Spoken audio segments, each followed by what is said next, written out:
Hageman, Wyoming, for 5 minutes.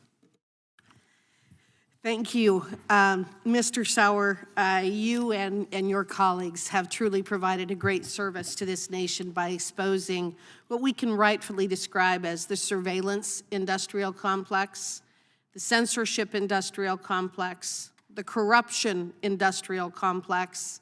Take your pick. Your testimony today is stunning, as is your written statement, and I encourage everyone to read the information that you have provided. The breadth and scope of this vast censorship complex is stunning and extends from the halls of Congress to the executive branch to the office of the President of the United States. As one of the last questioners today, I want to give you the opportunity to speak directly to the American public, and I'd like you to give us examples of just one or two takeaways that you believe are paramount as we continue our work and as we seek to hold this administration and these corrupt government hacks accountable for their blatant violation of the First Amendment to the United States Constitution.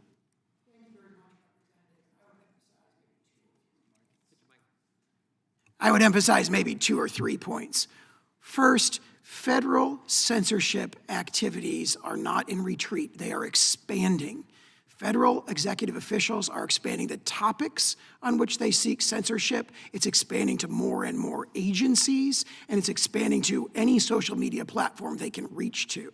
So we are not in a situation where this is something that occurred in the past. We have overwhelming evidence that it's growing and growing and growing, and there's little indication that there will ever be any voluntary relinquishment of the power to dictate what ordinary Americans can say on social media. So it's a problem that is growing. It's a looming threat. A second point that I would make is that censorship, as I said in my opening statement, both now and every other time when there's been censorship throughout human history, is not about truth. It is about political power. It's about obtaining power. It's about preserving power. And it's about expanding power. And the evidence of this, again, is overwhelming. You see it right there in the documents, some of which were just quoted. You see the White House saying, what we really want you to take down, Facebook, Twitter, and so forth, is borderline content. Borderline content that's described in the emails is often true. It's often true. It involves core political speech. We want you to take that down because that is what is most effectively undermining the narratives that we want to be out there on social media. That's an egregious violation of the First Amendment. It is viewpoint discrimination.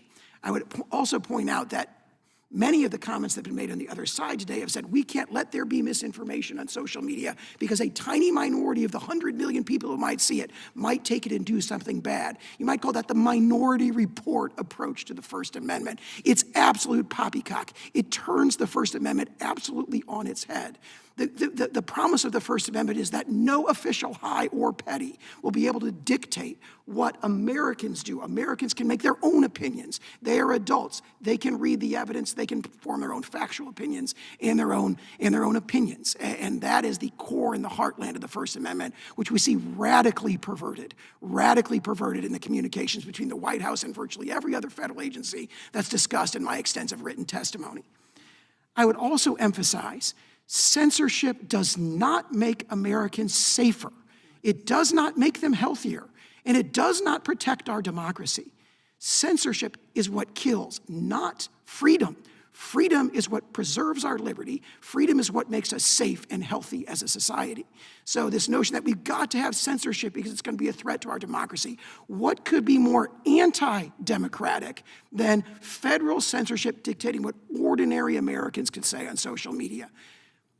The First Amendment and social media radically democratize speech. The First Amendment is the most pro-democratic political statement in history, perhaps, because what it says is every ordinary citizen can decide for themselves without interference from federal officials as to what their opinion is. And we can participate in a free market ideas with freedom of expression, freedom of association to engage in that. And that's what we see under direct assault by a whole army of federal officials in this case.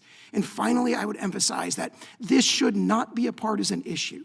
Censorship violates the First Amendment no matter what viewpoint federal officials are going after. Everyone in this chamber should oppose the sorts of pressure, collusion, deception, all the things you see in our evidence in this case. Federal officials should not be in the business of saying what Americans can and cannot say on social media. And those are the conclusions that I would offer the American people. Well, and again, thank you for what you have just described. What an incredible summary and a statement of where we are in this country. We appreciate what you've done, what you've been willing to expose. And with that, I yield back. Thank you. The gentlelady's expired. I'll yield to myself 5 minutes.